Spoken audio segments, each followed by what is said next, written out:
Right now, and it's For Your Money Wednesday. Half of the year has already passed, and if you haven't achieved your financial goals, it's okay. Our financial expert, Andy Mattingly, is joining us now to straighten out some of the problems, get back on track, hopefully. So what are some of the common goals that people have out there and maybe miss? Yeah, probably the three main goals that people miss is one is sticking or finding a budget that works for them. Their debt reduction goals, and then their savings goals, emergency savings or investment savings, things like that. Okay, so are there any options to budgeting besides just managing your money and budgeting and taking down? Yeah, so if you don't like to do some of the budgeting options, one of the things you can do is do what's called a spending plan, which is your discretionary spending, groceries, eating out, entertainment. Give yourself a weekly budget, start on Monday and make it last to the next Monday. And that's a good way to control a lot of your expenses. And then you don't have to budget for everything else. So short term, right? Yes, very short term. You make it sound so easy. Debt reduction.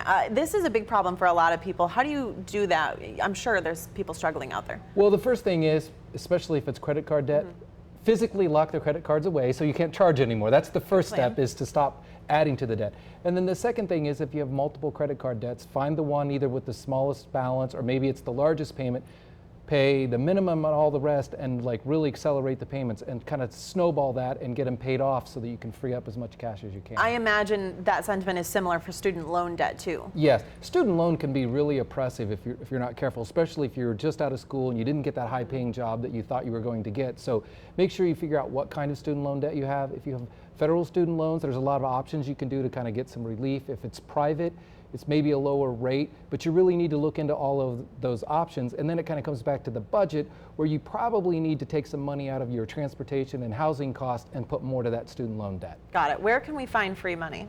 That's my question. Where do you find extra money that you can save? To find extra money, part of it is to get into a savings habit. And one of the best ways to do this is to do, like strict. It's like when you're dieting, you start out with a 30-day freeze on things, stuff like that. Same way with saving money. So maybe cut out all of the entertainment that you do that cost money, things like that, and do that for 90 days and save all that money. And all of a sudden you'll get in the habit of saving money and not spending all of your money on entertainment. If you are significantly behind with that, how do you catch up?